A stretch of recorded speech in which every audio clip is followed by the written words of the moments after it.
And I'm back. I miss anything good? Randy? Randall? Randall? Hello? Randy? Maybe he doesn't hear us. Hey, Randall. I feel like I hear him clicking around. Yeah. Maybe he's ignoring us. Hello, Randall. Yo. Hey, what's going on, man? I don't know what happened there for a second. I don't either. Yeah, it said mic muted. Huh. And then huh. Yeah, I don't know. It seemed like we could hear you clicking on stuff, but all of a sudden it was just like I couldn't hear you talking anymore. So. Yeah, I couldn't hear you guys on your side, so then I started just looking at Sonic Mania videos. Oh, good.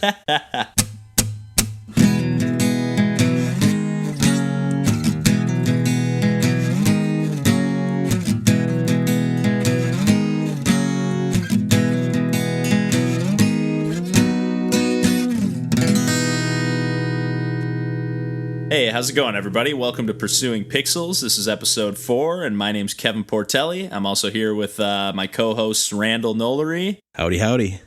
And DJ Mandolini. Hello. How's everybody doing? I'm doing spectacular. How you guys doing? Not bad. Doing wonderful. That's awesome. All right. So last week we're going to get right to it, talk about some more video games. Last week we said we were going to dive into some Psikyo shooters, which is I don't know, Randy, you probably know a little more about this. I honestly haven't dug too much into their history. Yeah. You seem to have more of like a knack. Not that I expect you to know their whole story, but do you know a little bit more about their background and where they're coming from? These are like bullet hell. Yes. More traditionally vertically scrolling shooters. There's a couple horizontal ones, or at least one that I have, and a couple different ideas, but for the most part, that's what we're looking at. But yeah, they're mainly known for their vertical shmups, their vertical shoot 'em ups, more like you said in a bullet hell style. They're around from about 92 to 2005. They released a lot of their Psikyo shooters, as they're referred to, on Saturn, PlayStation, and then some on Dreamcast as well.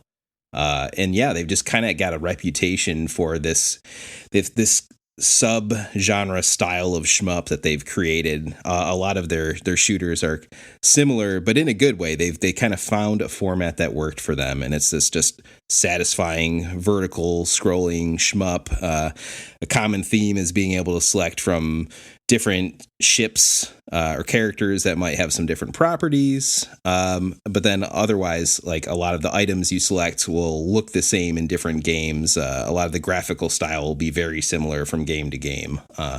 Yeah, it's almost like a theme swap. You know? Yeah. I mean, the gameplay is, when you're talking bullet hell shooters, especially on these vertical ones, like, some of the more popular ones, to mention a few names, Strikers 1945 2, Yep. Gunbird 2, and obviously the originals of both of those series. Yep. And Zero maybe a little Gunner. less, Zero Gunner 2, Zero Yep. Gunner, Dragon Blaze, maybe a little lesser known on those latter titles, but Strikers 1945, you can pretty consistently, if you even go to like any of these contemporary bar arcades, I pretty consistently see that around. Mm-hmm. Not everywhere, but I've definitely seen it and played it in an arcade. That's cool. And I think most of these games have that background. I know Gunbird 2 was maybe a Dreamcast game. And I know you played a little Soul Divide. Yeah. Randall, and I know that was a Saturn game, correct? And I want to say that one fetches a pretty penny. I believe so. If I'm not mistaken. Yeah, that actually came out on a few different platforms as well. I think they even released it on PlayStation 2 down the line, which is kind of unusual. But yeah, it came out in 97, so it's kind of smack dab in between those couple different generations. So I think that game is really interesting. I could roll into that now, talk about the weirdness of Soul Divide. Yeah. Why don't real quick? So one of the ways that like some of the more traditional games in their catalog work, like Dragon Blaze or Gunbird and whatnot, you have your regular shot that's either you have an auto shot that you can kind of hold down, and there's typically a secondary shot. You're like kind of charging a meter as you kill enemies. Right. That can get build levels, and you can kind of the longer you wait and the longer you can survive without dying, you can then unleash a more powerful attack, and then you have your bombs. And like Randy said, you have different characters with different abilities, slightly different, relatively similar, but But how does Soul Divide work in other than the fact that I believe it is a horizontal scroller, right? It is. So it's a horizontal scroller, and the first thing that sticks out to you when you launch this game is the digitized sprites, which were all the rage during that time period when it came out. Again, 97, which was a pretty prolific year for Psikyo.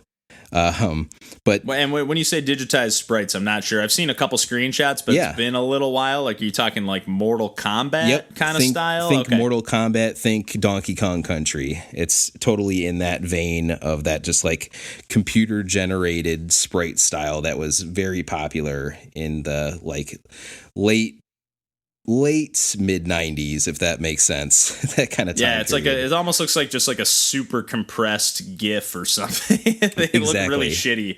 Which, at the time when you're a kid, your mind's blown. Oh, Donkey Kong Country blew my mind. I didn't like when I actually got Donkey Kong Country, I couldn't believe that it was actually a real game. Like, I had seen pictures of it. Yep. And I was really psyched and hyped for it, but like I still, it didn't feel real until I actually popped it in and played it myself, and it was like, holy shit, this game looks incrable. Totally. So, still impressive those games run on Super Nintendo, honestly. Yeah, on that hardware for sure, yeah. But anyways, not similar, to sidetrack, yeah. Well, yeah, if it's an excuse to talk about Donkey Kong Country. You know me too well. But that's the first thing that sticks out to you is that digitized sprite style of Soul Divide. But what's even crazier once you get into the game is it's not just a shmup. It's actually kind of a beat 'em up too. Okay. Really, really different, really like unique combination of different genres where it's kind of part shoot 'em up, part shooter, part beat 'em up. And then there's even a little bit of light, I wouldn't say RPG, but kind of story based thing going on where there's these little story sequences that take part before you start fighting. You'll play through a level, and at the end of the level, you'll actually select between a couple different stages of where to go next with a little bit of script as far as if you go here, you can get reinforcements or ask for reinforcements, or you go here and you save this town. So it gives you, interesting. Yeah, that sounds pretty cool. Which I really the only game that comes to mind offhand thinking about that from that same time period would be something like Guardian Heroes gave you opportunities to do stuff like that. So and that's another beat 'em up, right? Yeah. Sega Saturn beat 'em up. Yep. I've never played that game myself, but yep, Saturn beat 'em up. And probably came out right around the exact same time, honestly. But I thought that was super unique about Soul Divide, and even though I wasn't super psyched about the graphics, it kind of kept me playing that. Just, what a weird hybrid where it's like a beat 'em up that you're flying around in, where the enemies you're facing are kind of bullet sponges. They're not going to go down in one or two hits. You're going to have to lay into them, but they'll try to fly up on you, and then you want to use your melee attack. So you've got a standard kind of shoot attack, which you can't really hold down most of the time. You kind of have to tap on that sucker. Okay.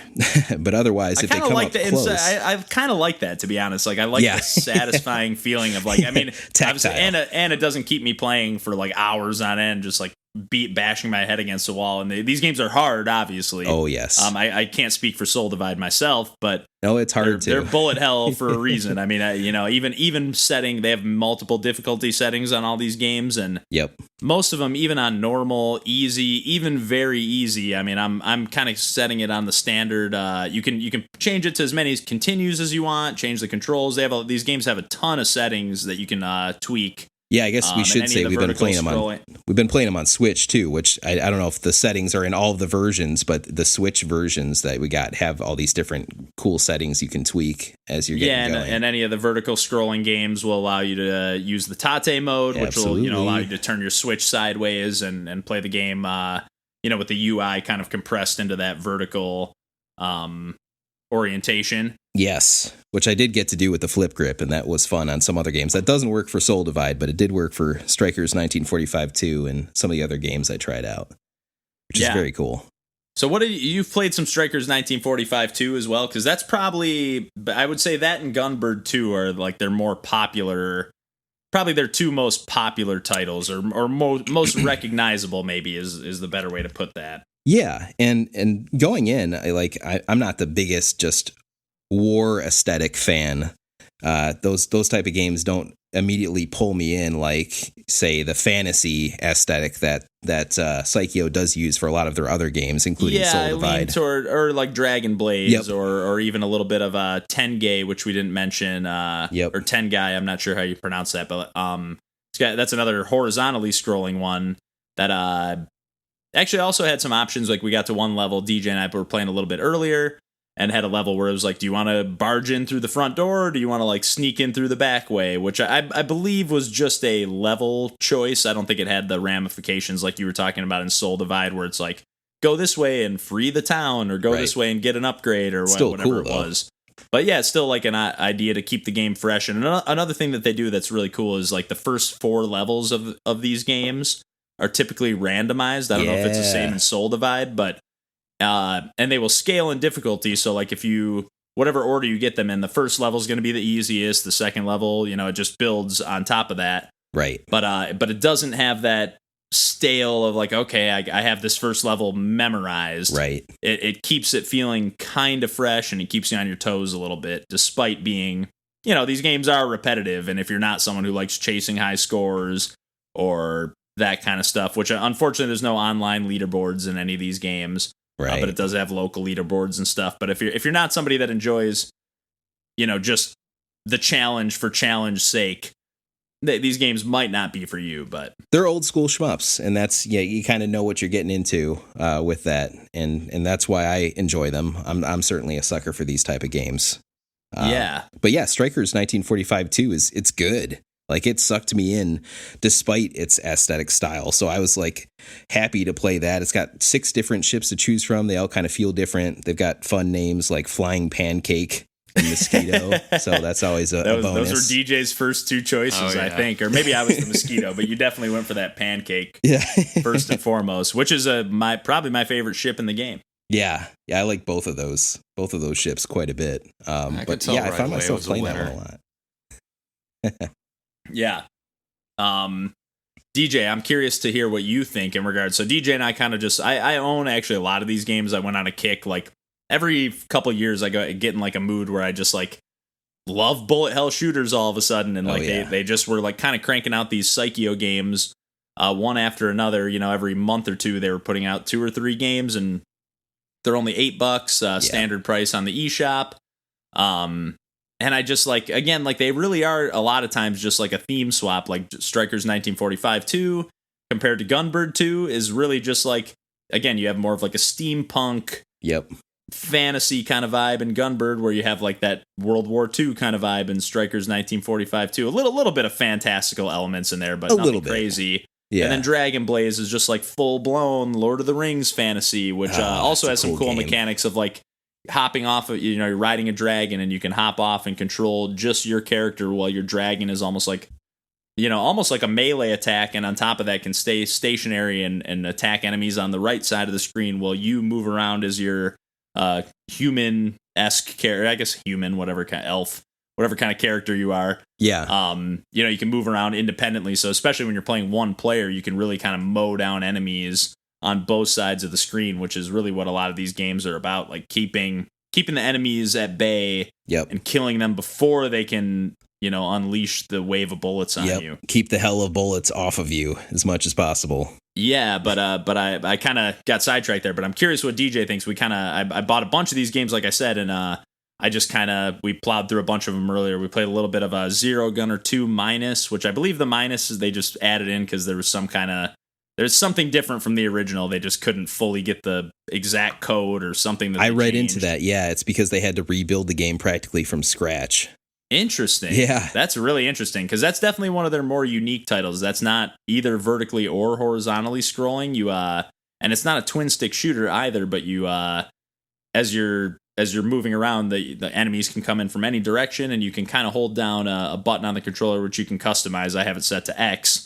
And you hold that down, and it sets like a pivot point that you then can rotate around. Okay. And it definitely gets interesting. It has like a slightly more strategic layer, because you got to like wonder, okay, this boss is coming up from the bottom left of the screen, but like, are they going to charge forward with an attack, or am I going to have to dodge some bullets here? And a totally different aesthetic too. It's like really like I don't know if it came out on the Dreamcast, but it definitely did. has that like 3D Dreamcast kind of vibe. Came out in the Dreamcast in Japan.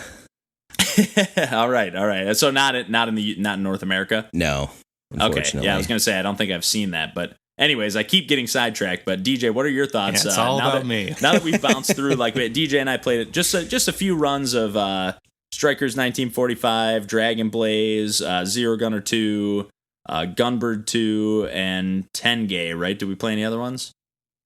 That sounds right. Yeah, I might be missing one, but basically all the ones that I own. Right. I mean, so I'm pretty unfamiliar with shmups in general. I'd say the only ones I've played, a lot of are Skyforce and Steredenn, which I love in particular. Steredenn, you mean? Yeah. Okay. Yeah. Fuck Skyforce. No, I like that game. So I definitely felt a little pressure when you were showing me the game, especially since we were doing co-op and it was just like, oh man, I want to last as long as Kevin. Yeah, talk about pressure on my end. I'm like, this is DJ's first time playing and he's outliving me every time. The Silver Surfer champion himself. Right. Yeah, like, I mean, I definitely enjoy games with a challenge. So like these obviously have that. And so that was appealing. I do think maybe based on my more experience with Steredenn, I preferred Tengai based on it being horizontally scrolling rather than the vertical. Okay. Interesting. Although I would say in terms of like game mechanics, I think I had the most fun with Dragon Blaze. I agree. Yeah. I love that game. It's really good. Especially because I think I was telling you when we were playing that like a lot of times when I'm dodging in those bullet hells, like, I just stop shooting because I just need to be able to focus and not add more chaos to what's around me. And so with Dragon Blaze, at least, like you can set up kind of like a turret essentially with your dragon so that even if you stop shooting, you have some kind of attack still going. Yeah. So I don't know. Although I think you do have to hold down the fire button for the dragon to keep shooting. Invalidate the thing I just said. But I know what you mean. Yeah, when the screen's just filled with projectiles, it's like anything I can do to be able to see these projectiles better. Which I will say is a small gripe I have with some of these games. I do find that like just the art, even though I do like it, it's like the bullets like. Unlike Steredenn, where and a lot of Ikaruga, a lot of these bullet hell games like have these bright neon bullets that are just clear as day and like kind of almost stick out like a sore thumb over the artwork of the game. Right. But it's almost a necessity, at least to me. And some of these like have these the explosions and stuff just kind of can tend to cover up some of the things that you need to see, especially in Zero Gunner 2 and a little bit in Dragon Blaze, a little bit in Gunbird, but I've noticed it the most playing Zero Gunner. Interesting. But even more so, like, I wouldn't be confident when I was like looking at us, knowing which one I was. Whereas like while we were playing Steredenn, we saw like, oh, there's a blue outline for and first a red player. outline for player 2. Yeah, it's like a little more. The interface is just a little more cleaned up. Modern touches. we were like switching colors all the time, like in different runs in those Psikyo picking games. Different ships and so it's just like, what color did I pick this time? And yeah, that's a good point. And Steredenn makes use of like the full real estate of a widescreen, aspect ratio, where these games are obviously, so if you're playing it on a widescreen TV. And not in Tate mode or whatever. I mean, you're really cropping out a good chunk of the screen here. Oh yeah, which is it's not detrimental or anything like that, but it's just it's definitely not making use of the amount of real estate you have. But yeah, I don't really have too much more to say about any of these games other than I really do enjoy them. I definitely recommend. I mean, at $8, that's a pretty fair price to me for most of these games. Like I said, I scooped them up all like kind of just periodically. Like, a fantasy dragon riding version of one of these games sounds pretty fun, and I just would just pick them up one after another, every month or two. But especially if they ever go on sale, which I don't know if I've seen them, but definitely worth picking up, especially if you're into these bullet hell kind of games here. yeah, if you played anything along these lines, I don't know. I'm just rambling here. No, I think I'd agree with that sentiment. I think they're really good, and for $8 on Switch for the pick up and play nature of them, I think they're totally worth it. Especially most of the ones we've highlighted here, I'd say I'd recommend Strikers 1945 2, and I would recommend Soul Divide as well, just for how unique and strange it is. You're just not going to play a lot of things like it. That's interesting because looking at Dragon Blaze for sure. Yeah. And because looking at Soul Divide, that's one of the ones that it piqued my interest because I knew it was a game that was rare or sought out or, sought after. Right. But I just that digitized art style and it just looked kind of slow paced. Like what kind of hitbox do you have? Because your characters are huge. You do have a sizable hitbox. Okay, so it's not like one of those games where you have like a heart icon that's like this is clearly the only spot that you take damage. No, something like that. But it's you like do. Your whole character. It does make up the difference. It knows you're going to take some hits, so you do have a life bar. You're not okay. It's not an insta kill. No. Okay, and as you defeat enemies, you're picking up life potions pretty frequently, and the ability to increase the maximum amount of your life bar as you're kind of going along. So.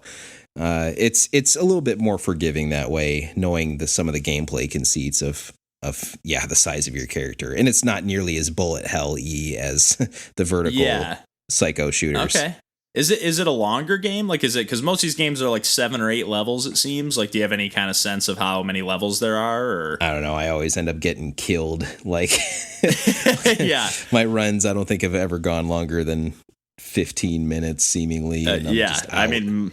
Yeah, these games, like we said, are beyond tough. Yeah. So I think I've only ever made it like 4 or 5 levels into it. Okay. But it doesn't seem like... I think I was on one of the last levels. It didn't seem like it was any longer than any other Psikyo shooters necessarily, which is pretty short on average. Yeah. So that's fine. Yeah, you could probably burn through them in 20, 30 minutes probably, barring how many continues you set and whatnot. Right. But for me, the challenge is like...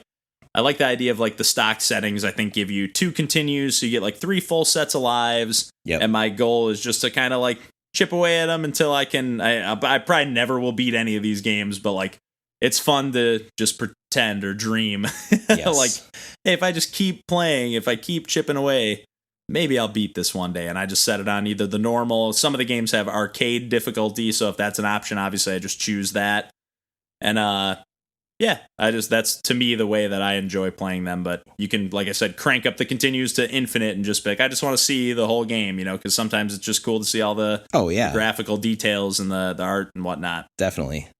And if the vertical ones, I definitely recommend the flip grip. If you have the $12 to spend and they're still selling them, I think it's one of the best uses of flip grip on the Switch is these vertical Psikyo shooters. Okay, sweet. Well, I guess we can move on from there. Actually, before we move on, I had one small quick thing to, in case we haven't sold you on Strikers 1945 2 ourselves here.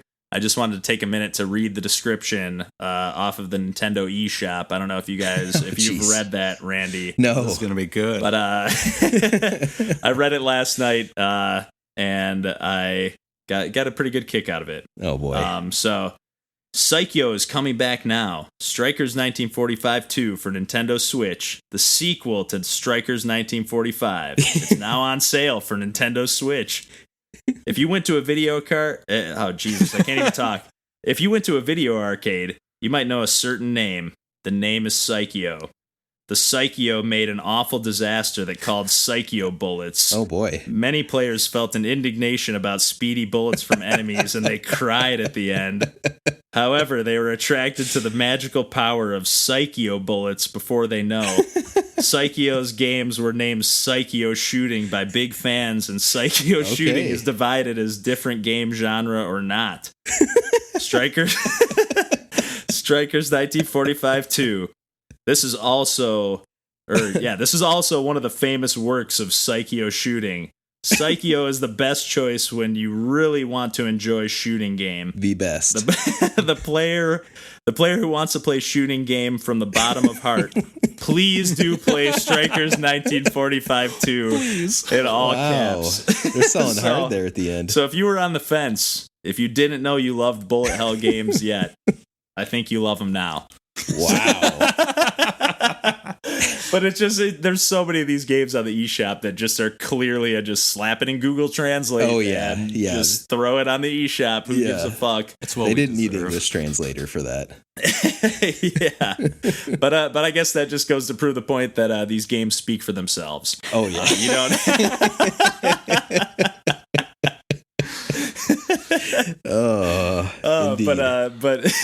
But moving on real quick, I know That's DJ great. touched on Steredenn real quick, and one of the nice things about most of these Psikyo games is that they offer a 2-player co-op. They do. And one thing that Steredenn also offers is 2-player co-op, although it does shake things up a little bit by you share a health bar, and any of the upgrades this is a roguelike game. So every time you finish a level, defeat a boss, you get to pick from like 5 or 6 different upgrades. Yeah, they apply to both of you. That apply to both players. So kind of, not risk reward, but I don't know how you. I know I use it way too much. It's a good term. But how would you describe what? Well, I'm curious what gets you sucked into a game like Steredenn, whereas these other games you were saying like, man, I enjoy playing them, but they're not something I'm compelled to buy. Number one thing I would say is probably the soundtrack. Yeah, Like, Steredenn's got that just I like love heavy that metal, Yeah, like cheesy heavy metal, chugging guitars. Like I'm you can just into feel like a that badass when you're playing. terrible Yeah. shit. Yeah.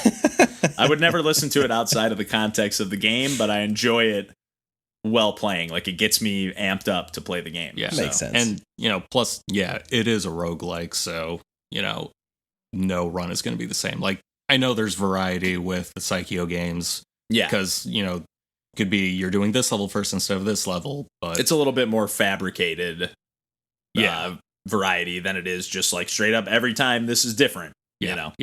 I mean, you'd even really get cool. not always the same bosses in Steredenn. Yeah. That's awesome. I don't know.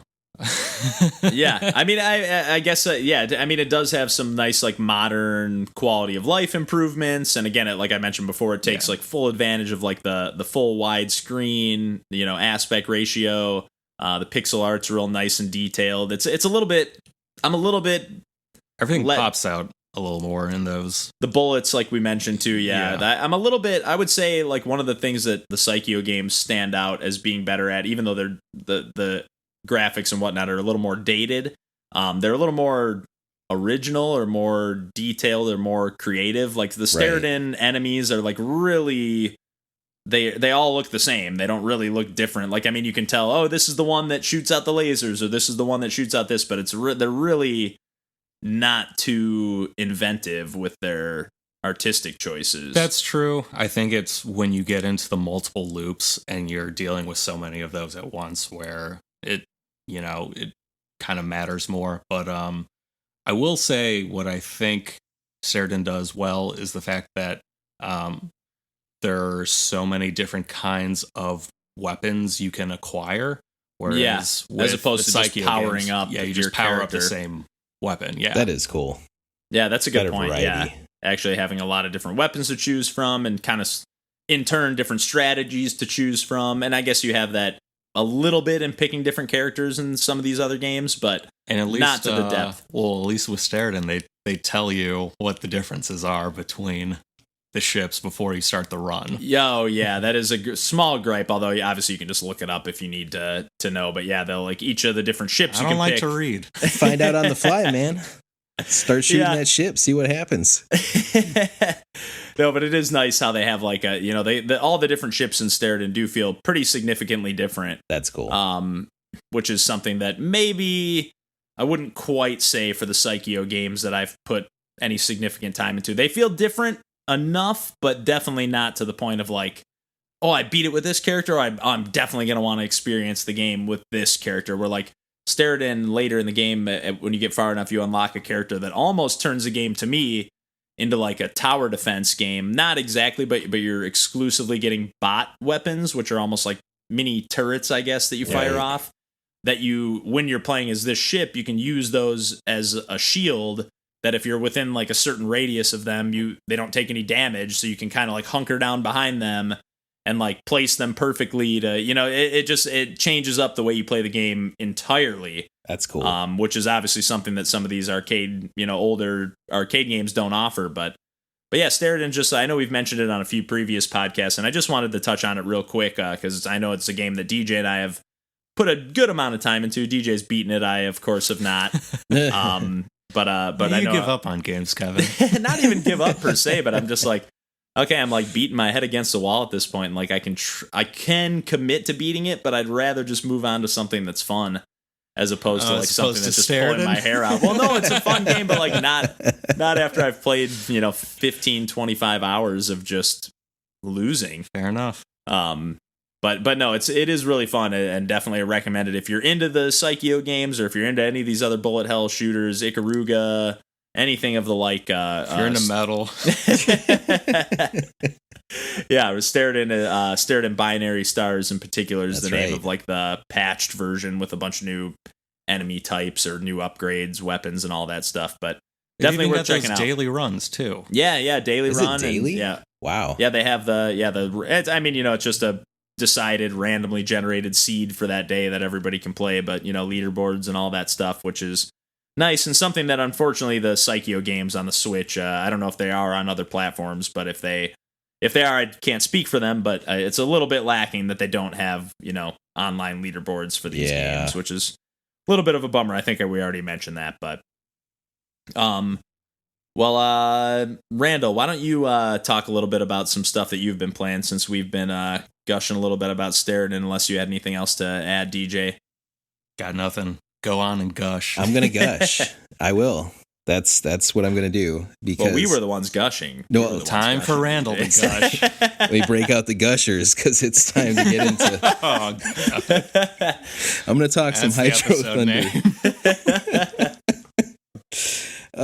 So Hydro Thunder Hurricane, which was an Xbox 360 game.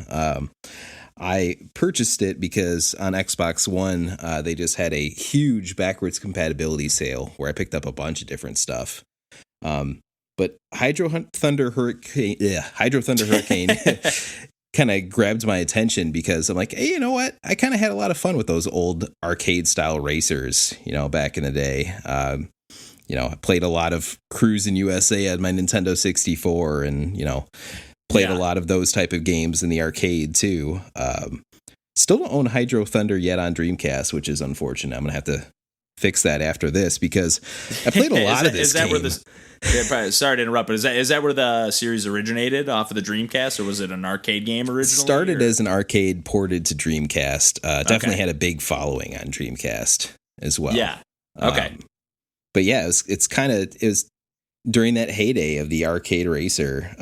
So, I'm kind of a sucker for, again, it's more pick up and play experiences, kind of bite-sized, frenetic pace. But I just like the feel of this game. They just nailed the sense of speed.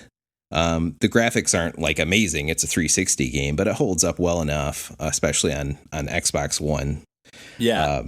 But yeah, you get different racers, different boats kind of have different attributes, where it kind of changes up the feel, where this one's got a best top speed versus, immediate acceleration. Once you're in a level, which I believe there's 8 courses, which isn't a ton, but there's a lot of alternate routes and kind of secret pathways and things like that you see in like a Mario Kart track or something like that. Similar idea.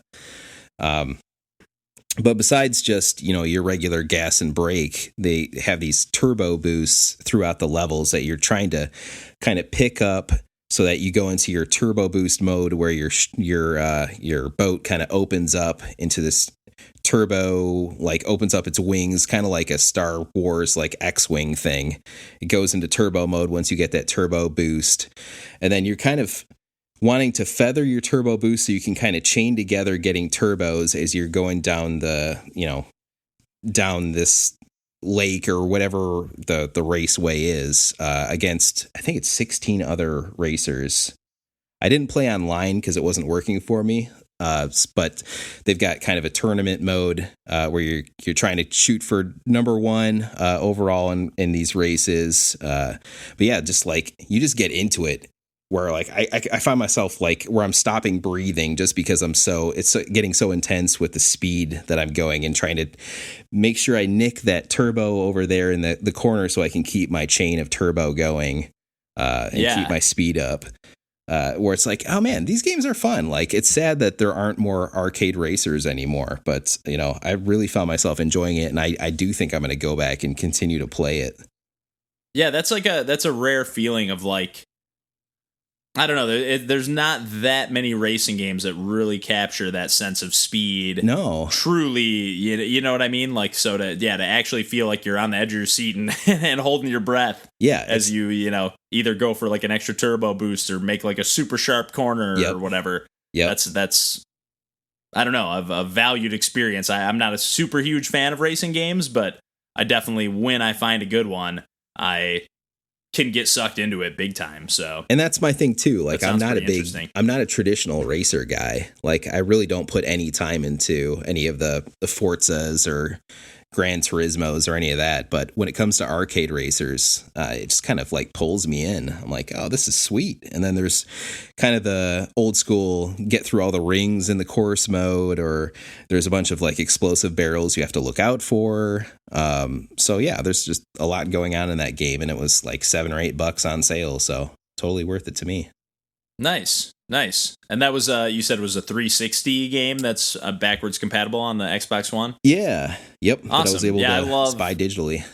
That's one of the few, not that there's a ton of games on any Xbox console that I'm particularly interested in, but I do love that they support and go all the way back to the original Xbox as far as backwards compatibility goes on the Xbox One. I know it's not every game, but I mean, just the fact that there's an effort made in any capacity, considering that I can't even play my PlayStation 3 games on my PlayStation 4, or I have to rebuy every Wii U game that I ever had on my Switch. It's a little bit of a, kudos to Microsoft for sure. Big time kudos to Microsoft. They put a ton of effort into the backwards compatibility, and that's honestly, it's the main reason why I own a Xbox One X.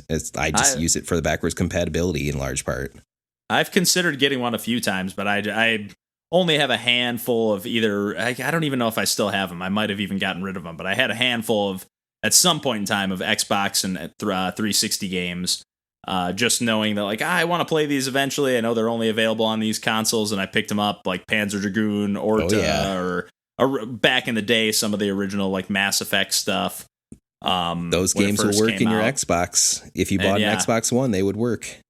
Yeah, but not worth it for me, at least at this particular juncture. There's just not enough exclusive stuff on any of those platforms for me to be able to justify it, unfortunately. Yeah, I can't argue too much with that.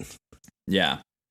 But going on, jumping off of your, I can't even remember the name of the game. Hydro Thunder Hurricane. Okay. Yeah, jumping off of that, I've been playing a little bit of Horizon Chase Turbo. Nice. On the Nintendo Switch, which is another, more in the vein of kind of, you mentioned Cruisin' USA, and maybe even a little more in the vein of games like Outrun, which I believe you mentioned last week or 2 weeks ago. Yeah, I think it was 2 weeks on the podcast, the Sega Ages game or the Sega arcade game. Yeah, but it's very similar, very reminiscent to that, and this is another game that really captures that sense of speed. Like DJ and I played a few races real quick, just so I was like, I'd like to have at least somebody else familiar with this game a tiny bit. I haven't played a ton. I've maybe put 2 hours in at the most. You're crushing it, man. And yeah, it's just like you there's a bunch of tracks. I think they said there's over like 100 tracks in the game. Wow. And it's all it's got like a cleaned up, like almost like a Star Fox kind of art style to it, like on Super Nintendo, but really cleaned up. Even in the description on the eShop, it says something about it being like 16-bit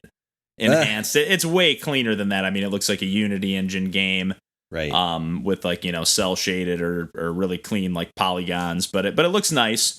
And it really captures that sense of speed of like, it keeps, I don't know if Outrun does this, but it almost auto steers you a little bit. Like, as you go around curves, if you keep going straight, you're not just going to go way off the track. Okay. It's going to, like, if you're going around a hard right curve, you're definitely going to automatically turn to the right. It's more, you're controlling what lane you're in.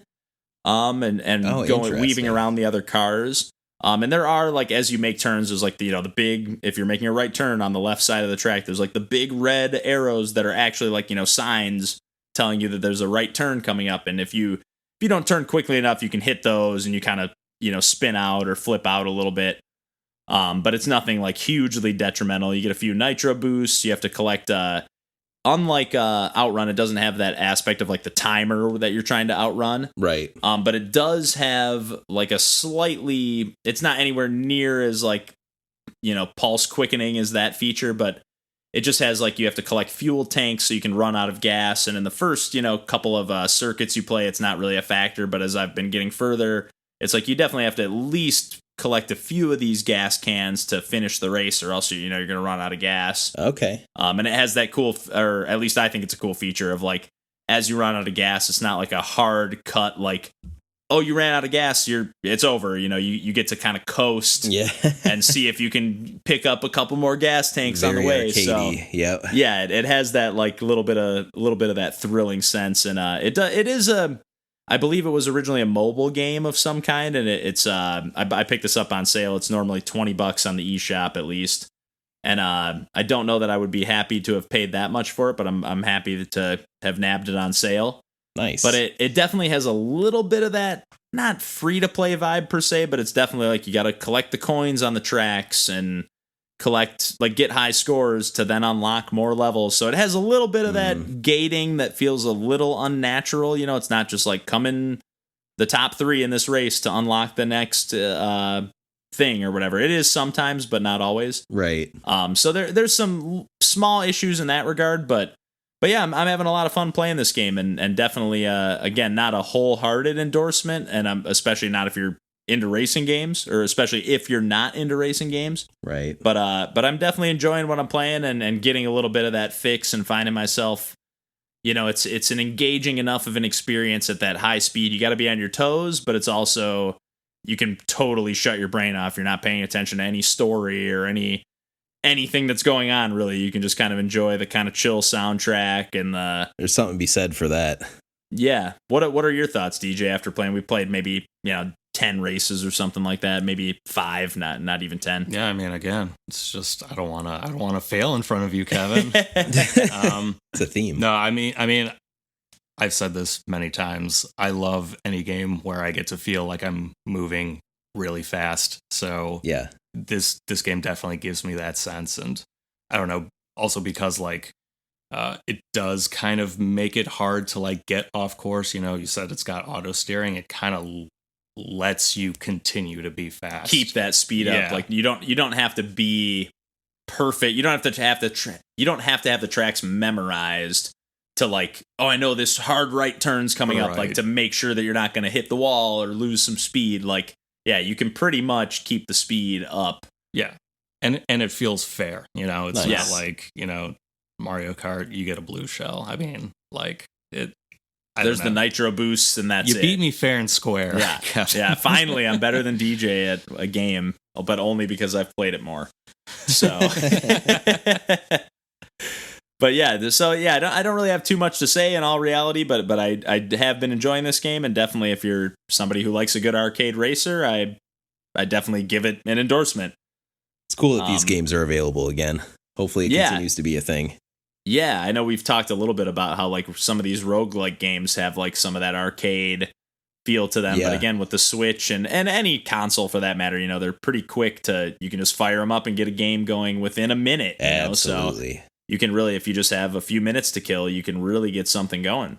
Something of some substance, that's not just like, I was going to say not just like Tetris, but that has some substance too. So I don't have a good example off the top of my head, but you can definitely dig into something and possibly suspend it and come back to it, in the middle of a run or in the middle of a session. So totally love that Switch.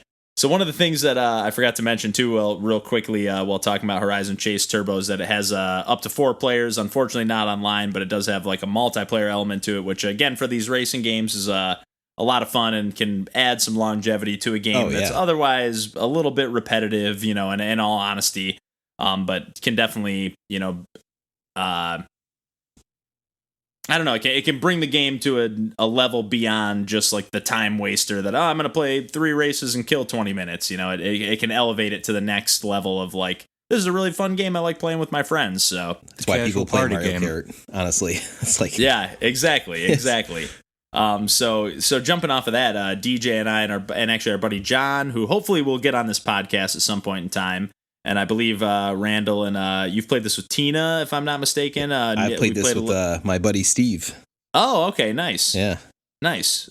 So you were playing online, I take it, or in person? Or in person on this beautiful. One. Yeah. Beautiful. Cool. So yeah, we played a little Nidhogg II the other day. It was on sale on the eShop, and I saw that it had online play, which I don't think the original version had. No, at least. it did. Oh, it did? Really? Okay. I have the original on the PlayStation 4. There's just never anyone online. Okay.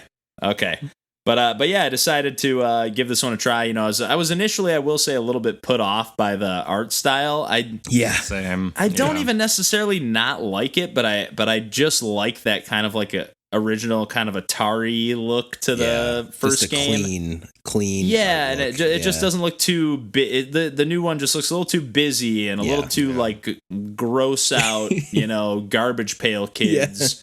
Kind of vibe to it, which but to be honest, like once booting up the game and actually playing it and seeing it in action, I will say it feels better. It's less off-putting than the initial impression was to me from the trailers, but it does feel a little bit sloppier or a little bit looser in like the movement mechanics. Not that I want it to feel exactly the same, but it does just feel, something about it just feels a little bit different, a little bit more, I don't know, the physics just feel a little bit different.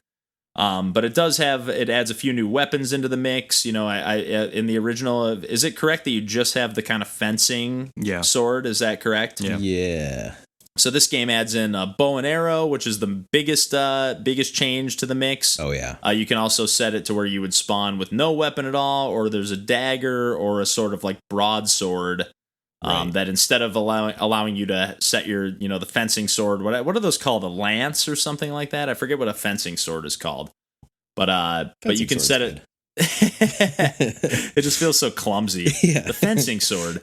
But you can set that to either be, defending at like the mid, like your midsection, or your like lower level, or there's 3 tiers essentially of like defending. You can defend high, middle, or low. Yeah, exactly. 3 stances per se, right? And then this broadsword though only allows you to defend high or low. You can't defend your midsection, and then if you attack while defending in the high position, you'll end up in the low position. And it has just little tweaks like that. And I think with the dagger, you just can't defend. I think you do. It's just less effective or something range, like that. Yeah. And the bow and arrow, that's probably my least favorite. But again, when you're playing multiplayer, you can toggle on and off the things that you want to utilize, or you can have it just the original fencing sword if that's how you want to play. You can set up tournaments between 3 and 8 players, online or local, I think, or that's definitely cool. Local. I guess I don't know that the tournaments are for sure available online. That's a cool but feature, I don't know. though. Yeah, it just had, we played it, like I said, me, DJ, and our buddy John, and I certainly had a really good time. I don't see myself going back to it all the time, but the fact that it's easy enough to just fire it up on the Switch whenever people are over, and it's a pretty straightforward, like, it's one of those games that you have to have a little bit of gaming background to get it. Yeah. But if you've played video games in your life, especially any kind of 2D side-scrolling video game, it should be pretty quick. It takes 2 or 3 rounds, and you're probably about as good as you're gonna get. maybe not exactly, but you know what I mean. Like you can really get a good grasp on how the game works in just a few tries, and then really it's all about the nuances beyond that. Because ultimately what you're trying to do is run all the way to your end of this long stage, this like multi-screen stage, which sounds like it would be easy, but when you're up against someone else that wants to kill you and go in their direction, it is not at all easy. It turns hectic in a hurry. Yeah, it almost is like DJ and I were talking about it a little bit. It has like almost like a fighting game kind of vibe to it. Definitely. But with that like kind of casual party element thrown in, instead of like the frame by watching every animation frame, to know exactly when to parry the attack, even though that is part of this game. Oh yeah. But yeah, like I said, I was just a little bit put off and pleasantly surprised by Nidhogg II once I actually gave it a fair shake. Yeah, it's a lot of fun. Do you have anything Yeah, and this is from Messhoff is the developer, or maybe it's Meshoff. I've never actually heard anybody pronounce it. Yeah. But I always said Messoff in my head, but now that I'm looking at it written down, maybe it's Meshoff.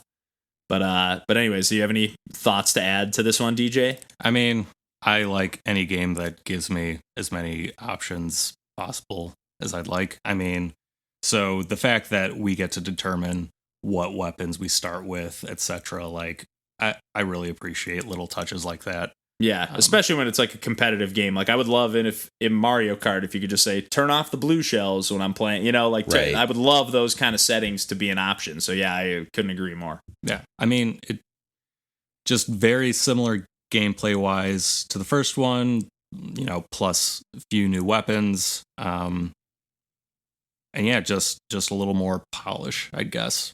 Like, yeah. I like what those new weapons added to the experience, though. It's a little bit rock, paper, scissors, where if you've got that broadsword, you can disarm somebody who's just got the regular, fencing sword, just like knock very it out of their easily. hands. Yeah. Yeah, which is really cool. And then definitely. If you found yourself like without a weapon, you could turn around and try to like take them out, like take them down and smash on them and kill them without a weapon. Yeah, So. you're a totally formidable foe with just your feet. I think typically you tend to kick. Yep. Yeah, I felt as an unarmed person like I had a better chance in this one than in the original. But Yeah, I would agree with that. And the levels are, again, like you said, Randy, I'm glad you brought that up. But yeah, you're just kind of charging down. So like there's a lot of occasions where like if your opponent outsmarts you, it's almost better to like run to the opposite end of the screen and just let yourself respawn back in your normal starting position to try to block the other player, because you can't progress in your direction that you're trying to progress in until you have actually killed the other enemy, or killed your opponent. You can't they're not permanently dead, they just respawn, but until you are able to bring them down, you can't just, a lot of times I'll make the mistake of like doing a dive kick and knocking somebody down, but not actually killing them, and then starting to charge in the other direction, and then realizing like, oh shit, it's too late, And then if you start chasing him down, it's like, okay, that I just wasted a whole screen worth of real estate trying to chase DJ down when I should have just ran off the screen in the opposite direction and respawn. So it definitely, I don't know, it can get frantic and hectic, but it can also get to be like a standoff. Like DJ and I have had some really long back and forth, like you can see on our Twitch. Yeah.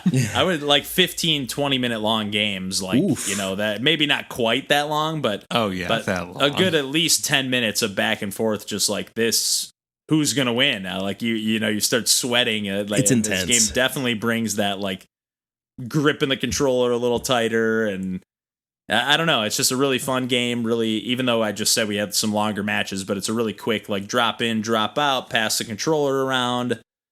Perfect multiplayer game. So can't recommend this one enough as well, especially if you've not played the original. And even if, like I said, even if the art's a little off-putting to you, give it a chance, because it definitely warmed up to me the more that I played. I kind of liked the world that they had built. Same here. The rotating around the world map, a la, Donkey Kong Country or Crash Bandicoot.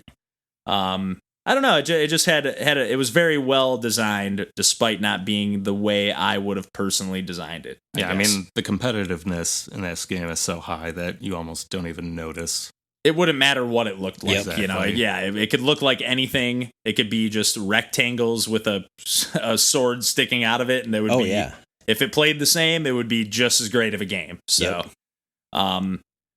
unless anybody else had anything else to add to Nidhogg II, I think we can probably wrap that up as well. It's recommended. We love it. Wrap it up. Well, real quick, to just add on to that real quick, John, DJ, and I were playing a little bit more Blazing Beaks, which we talked about last week on the podcast, which is another twin stick, roguelike, shoot 'em up, bullet hell. I guess not bullet hell per se, but whatever it's another one of those games.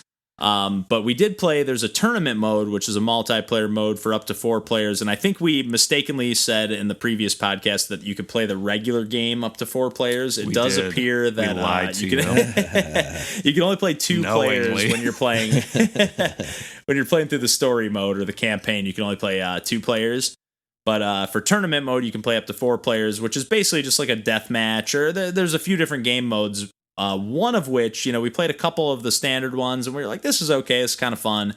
And then we played I think it was just called Spear Mode. Yeah, then we played the best one. Yeah, go ahead. You elaborate. I've been talking too much. Spear mode, so everyone just starts with a spear, and when you throw it, it sticks to the wall that you throw it at, and you have to retrieve it before you can, fire another one. Yeah, so similar to Towerfall, if anyone's ever played that, except you cannot stockpile. Like, you can't say, I already have my spear, and if DJ throws his and misses me, I can't go collect his. I can only have the one. And if one of the players dies, their spear disappears. There's not like an extra one in the mix. But yeah, it really added a lot of, again, nothing crazy depth-wise, but for a game that's already fun on the roguelike front and that we were already having a good time with, and I think I think we both recommended it. But to add that aspect to it as well, and to just say, oh, here's a fun little multiplayer mode. Right, little bonus. That allows you to tweak how much HP you start with. How again, it has a lot of different options to love options. Yeah. Just it definitely just like, I know we already recommended the game, but I think it's worth noting that there's a couple extra modes in that tournament mode that are, can extend the value of that game even more. So very cool. Speaking to that though, I did end up completing the game. But I did notice with Blazing Beaks, though, that, after I beat it, I wasn't super compelled to go back and replay the story mode, actually. Yeah. I mean, there are 3 different difficulty settings you can set it to, but, I could see myself going back and playing on the hardest difficulty, but, like, even though there's, 7-ish different characters, I don't feel like the game plays too differently between all those. I mean, they are, very different in their stats, but in terms of how you play the game, it's still pretty much the same. Yeah, it's not like a full different build, a la like Steredenn, like we talked about earlier. Like that is really going to shift the way you wouldn't approach enemies differently. On the contrast, there's I did play more Risk of Rain since our last recording. Did beat that, and with that, Sheesh. I was, the DJ is just unreal. It's just a fucking I'm machine. I'm very patient. DJ, I'm willing to go through all the deaths it takes. But yeah, like I've beaten that game, I'd say, with 6 different characters, and they all have very different play styles. And wow. I don't know, it's just very fun to, mix it up in terms of the approach. Yeah, I agree. I with Risk of Rain, and I don't have anywhere near the amount of characters that you've unlocked. I think I've unlocked 4 or 5 out of the 12 or so that there are.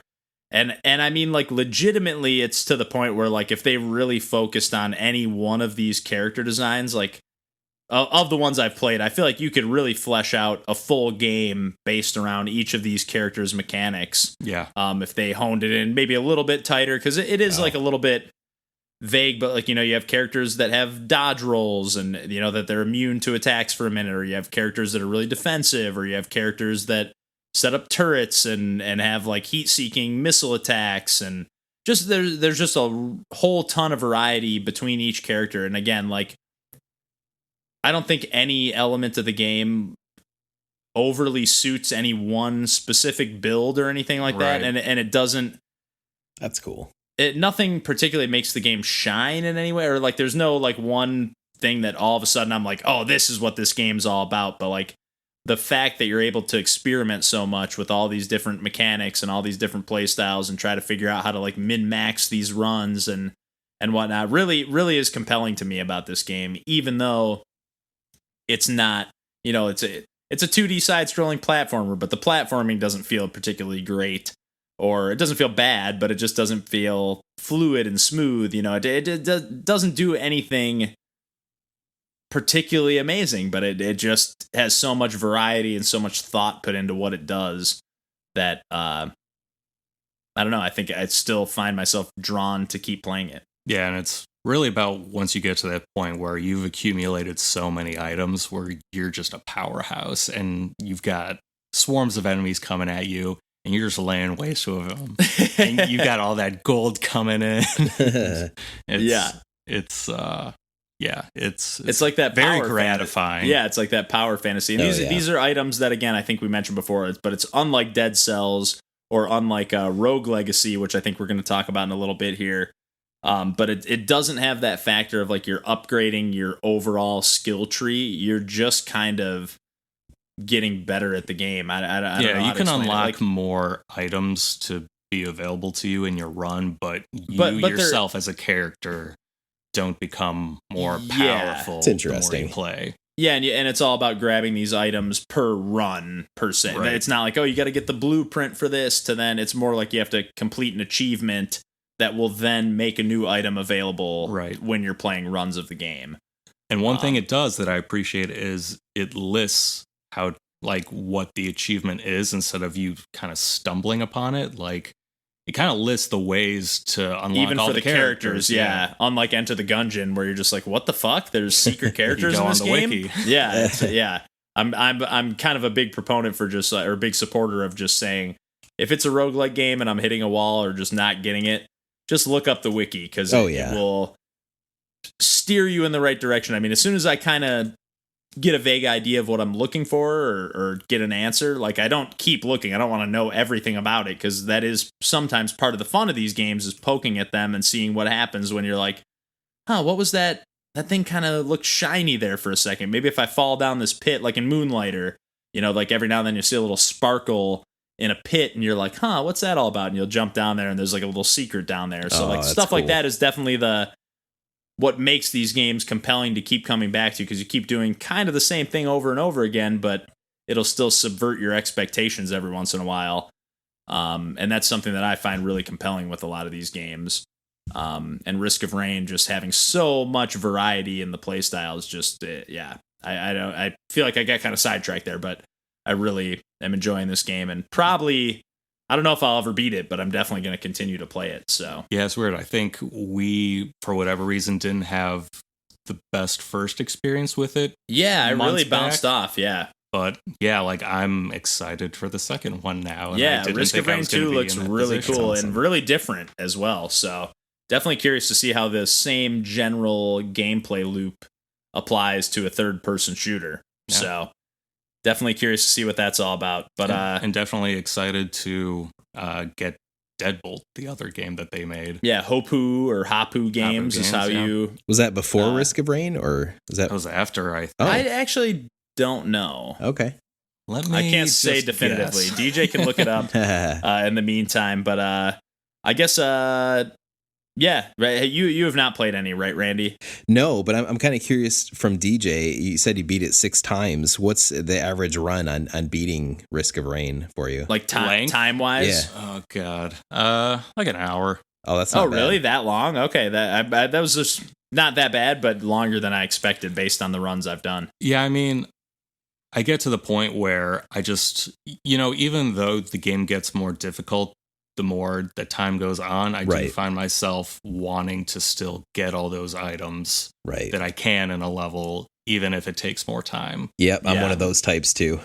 Yeah. That's how I play Dead Cells. Clean the level out. Yeah, clean the level out before. Speaking of Dead Cells, they got that new update. So maybe we'll, that Rise of the Giants update. So we should maybe touch on that one next week. I haven't had time to check that out yet, but I do want to see what that's all about, because I think they added a few new levels, a couple new bosses, or at least one new boss. It's just some new gameplay balances and tweaks and whatnot. I'm down to play more of that. Yeah, for sure. And I know we briefly touched on it real quick, or not real quick, but we briefly mentioned Rogue Legacy. Which I have been putting some time into recently. When DJ John and I were hanging out the other day.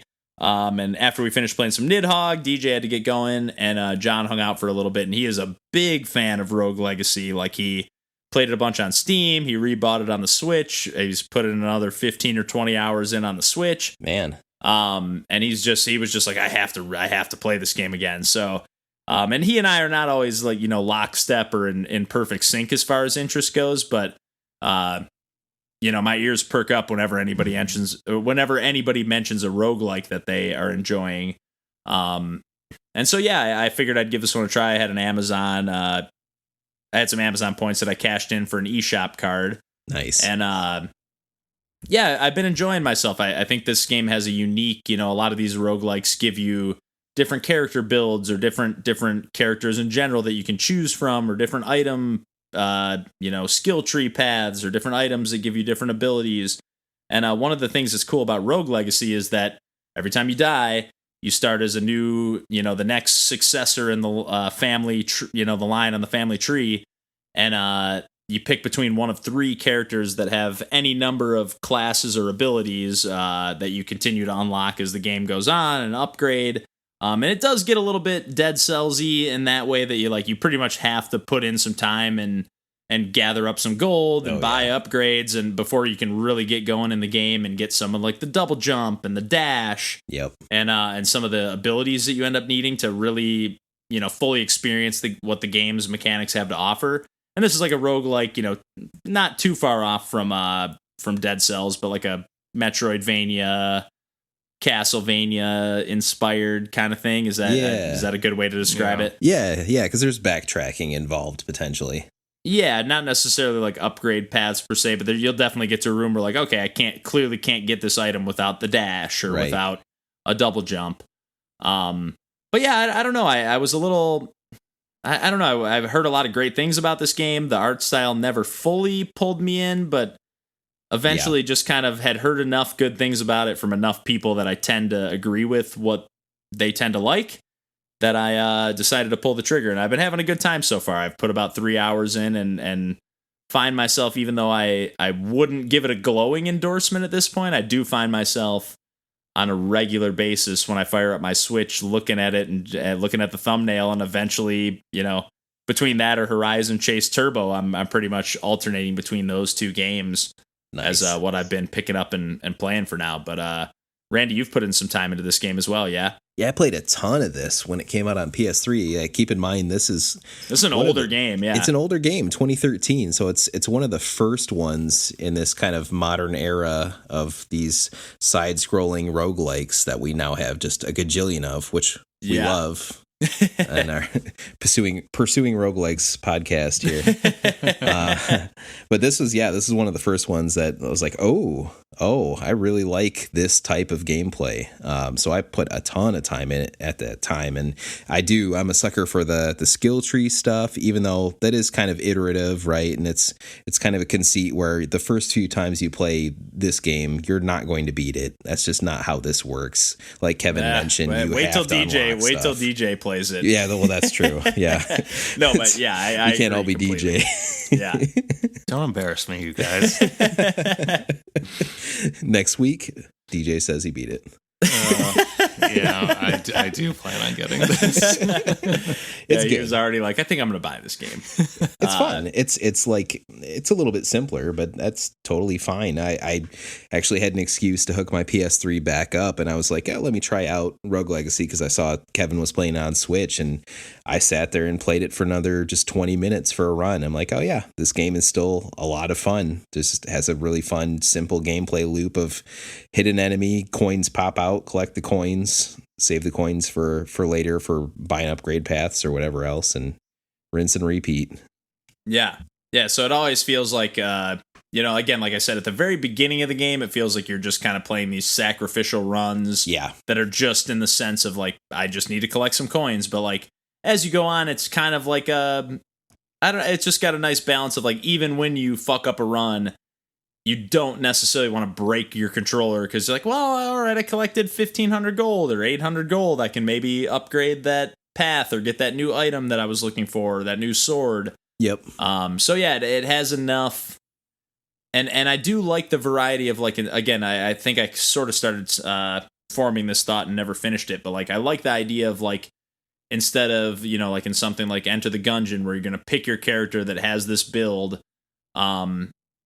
that you're going to pick the pilot, and the perks, the pros and cons of that character every time going in. And you do know the pros and cons of the character you're selecting in Rogue Legacy, but you can't really fall into the trap of like, I want to be the paladin every time. Right. Because you only get to pick from one of three options that are sometimes going to be, there's all kinds of crazy traits, like you're colorblind and the game plays in like a sepia tone, or you're nostalgic, and it's same deal, or you're skinny and you go flying when you take a hit from an enemy, or you're a heavier character and you don't take any knockback when you take damage, or you don't have any foot pulse, so when you step on these spike traps, nothing happens. Oh, that's cool. There's all kinds of crazy. You have dyslexia and you can't. Everything is all the text is jumbled up. So there's all kinds of crazy. Some things that don't really affect the gameplay at all and are just kind of there to be silly. Yeah. Some things that are there to totally subvert the way you're playing. But I regardless, I like the fact that it just kind of forces you into experimenting, because I kind of think that's what these roguelike games are all about, is experimentation with either different weapons or different characters, and this game kind of makes you do that with the character selection structure. And I do like that it keeps track of every previous character you've selected, so you can kind of move to the left on the family tree and just kind of see, okay, what are all the characters I've played as? It's kind of interesting. So it embraces the random level design aspect of things too. Like you'll start out in the same themed area, like the backdrop will look similar, but the actual level design will be different, which is cool. Right, and you can unlock like an architect that you can pay after a run to say, hey, I'd like the castle to actually be the same as last time. Right. If hey, I got a ton of gold on that last run, like I know exactly where to go if I want to get that next upgrade or whatever reason. So there's all kinds of different things that you can spend your money on. And yeah, I've just been having a good time with this game and continue to plan on continuing to chip away at it. Again, I don't know that I'll ever beat it, but I do know that I will continue to play it. Yeah, it's fun. It's straightforward. It's got kind of its own just innocent, simple vibe, and yeah, I like it. It's fun.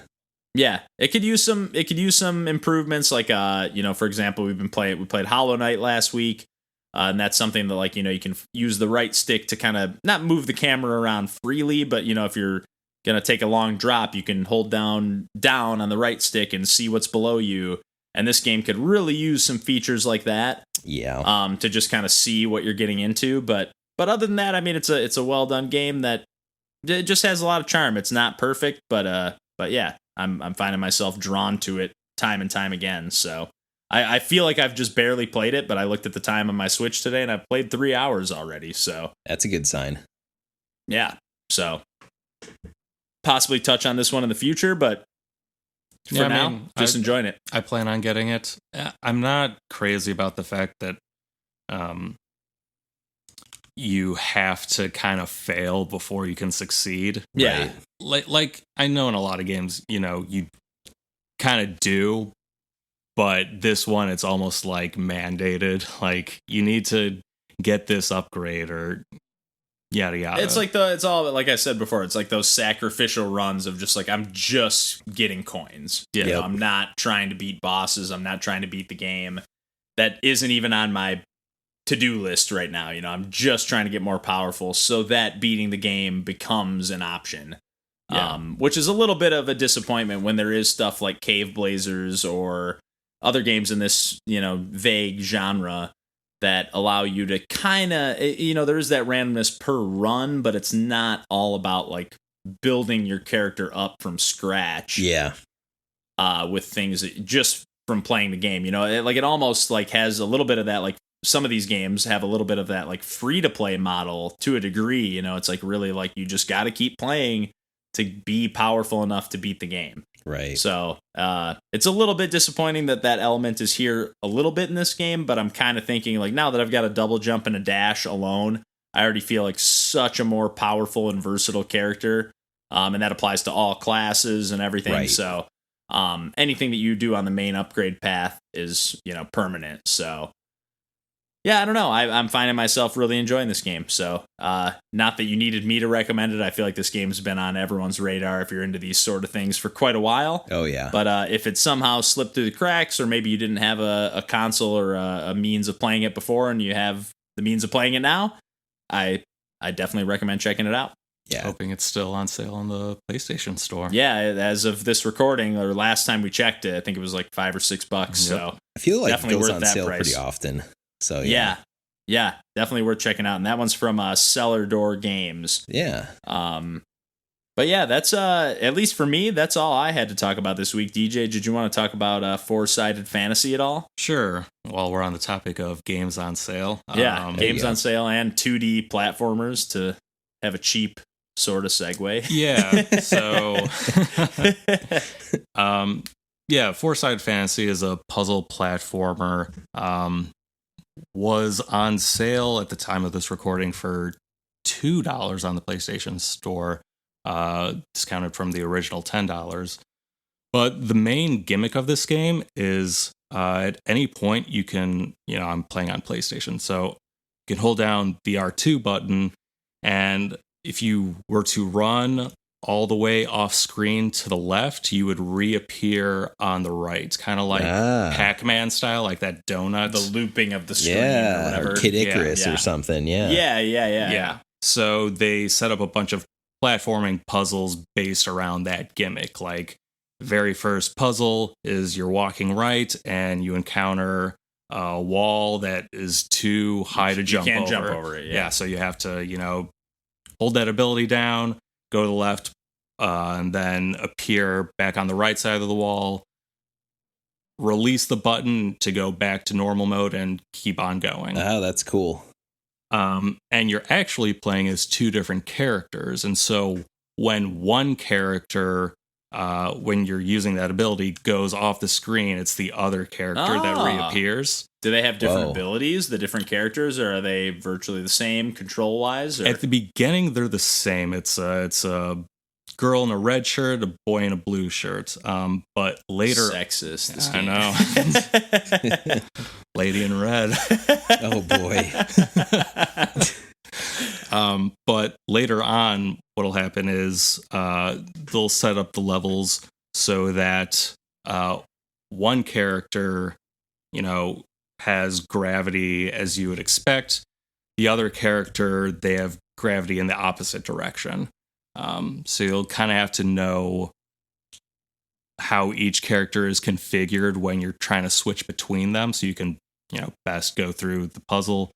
Another example is one character will always exist in the foreground, one will exist in the background, so there's almost like two different levels kind of happening at the same time. So I think they do a really good job of, using this ability and putting you in different scenarios to manipulate your way through. But I think what I found really nice about this, and this this might sound bad, is like it was only like a 2-hour game. And that doesn't sound bad to me. That sounds amazing. That's awesome. Yeah, I don't want to make it sound like good thing I didn't have to play any more of this, but like it left me kind of wanting more, but appreciating what I had. Nice. Yeah. I'd always rather leave a game feeling like I want to play more than not than feeling like, I got to push through the ending. For example, like Hollow Knight, like we talked about a couple weeks ago, or was that last week? Last week. But Hollow Knight, I'm still having a good time with it. I'm like 12 hours in, but I'm like, I hear people saying this game's like 30, 40, 50 hours, and I'm just like, I don't know that I'm going to be compelled to push through another 20 hours. So like if I knew I only had a couple more hours to go, not to say that that's the way this game should be, that's the way that Hollow Knight should be. But for a game like this, especially of the puzzle platforming variety, and like if you're running out of ideas, don't force a bunch of bullshit ideas into the game. Right, just end the game. Yep. And put it on sale for $2 so that I can play it and be like, hey, I wish this game was longer, or I'm curious to see what this team does next, or something like that. Yeah, I mean, I don't know if I could recommend this without the discount. Like although $10 is not terrible. No. I mean, for you'd spend. But you got to compare it against what other games you get for $10, and But you could go see a shitty movie for $10 at the movie theater if you wanted to, for $15 easily. And spend 2 hours of your life. So yes, it could be.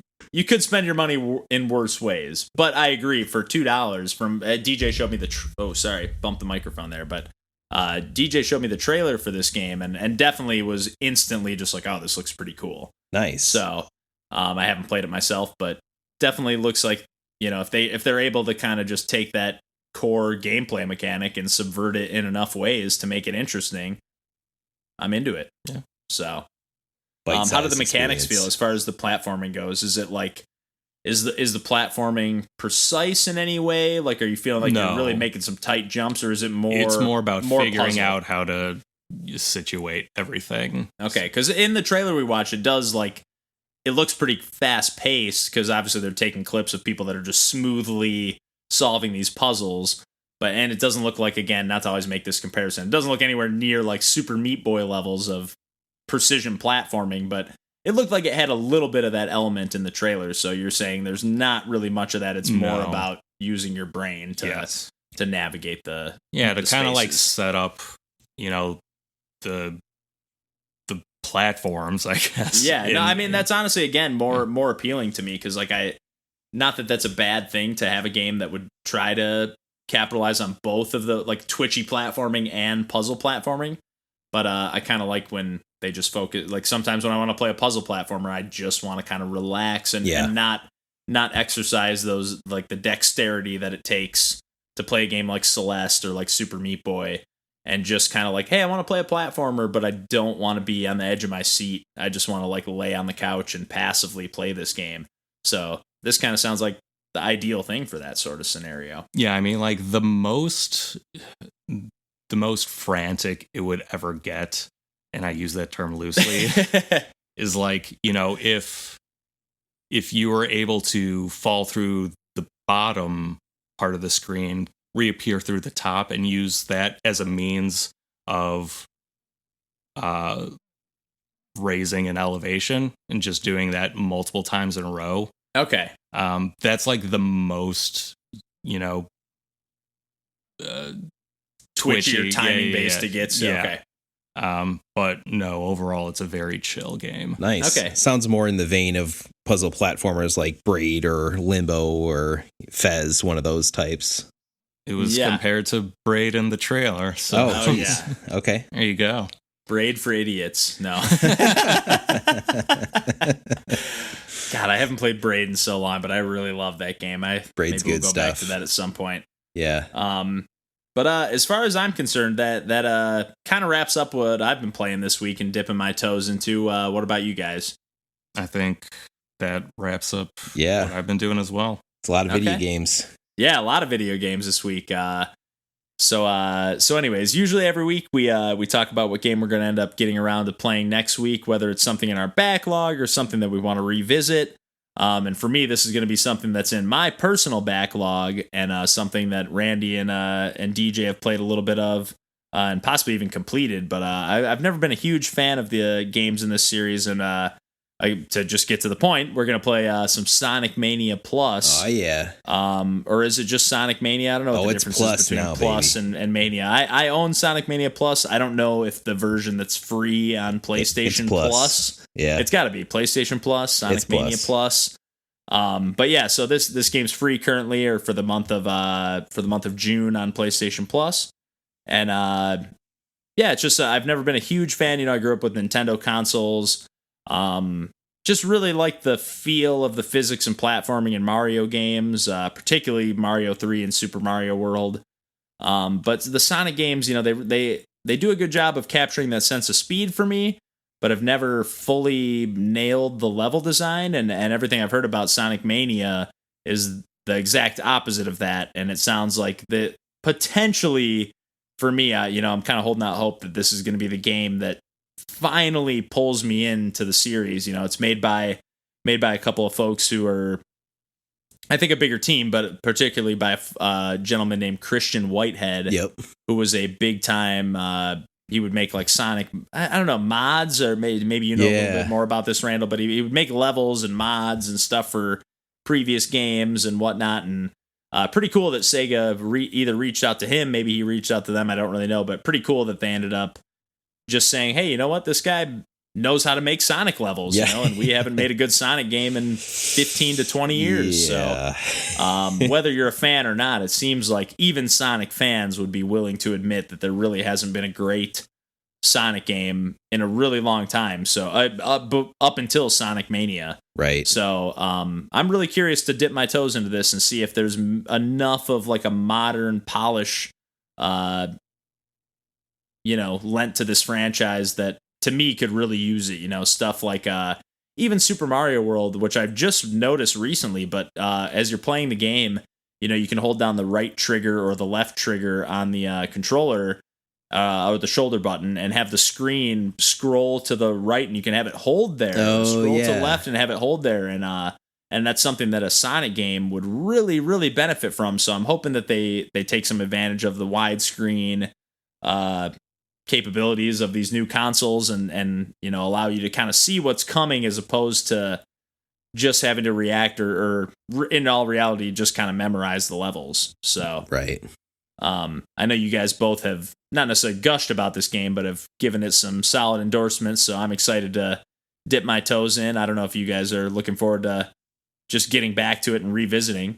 I'm psyched to play it again. Any thoughts before dipping back in? Yeah, I'm looking for an excuse to play it again, so this is going to be great, and you can play as Knuckles or Tails or whoever that way. Yeah, I was just going to say there's some different characters you were mentioning before, right? So yep, that definitely, if they have different gameplay mechanics, again, I hear this game's a roguelike, so. Yeah, well, that's the most important thing to talk about. Yeah, this is a risk-reward roguelike. Correct. Yeah, there you go. That's the title of the episode. Risk of rewards.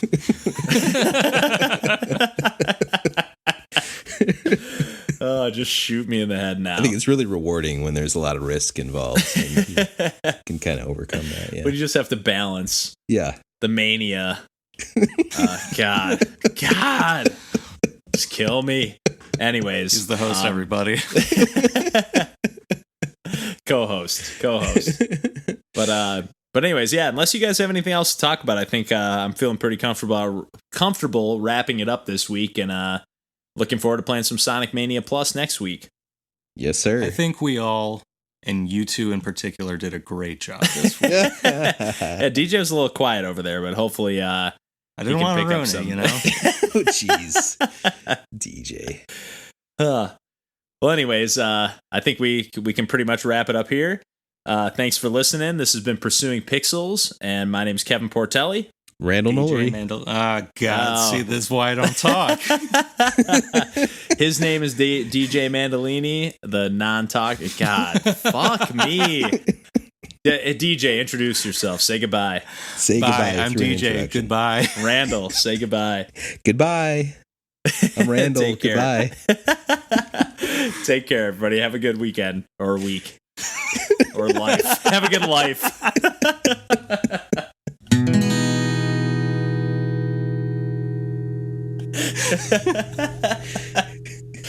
Have a good life and fuck off. Oh, man. Okay. Well, we'll edit that out. Jesus Christ.